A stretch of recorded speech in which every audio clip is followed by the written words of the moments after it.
二軍デビューです。今シーズン初勝利、高橋光也投手。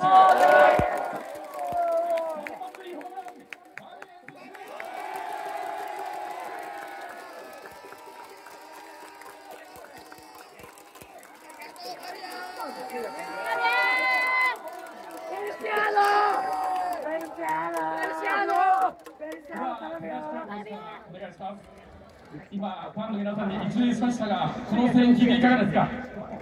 はい、久しぶりに聞いたので、すごく嬉しいです。前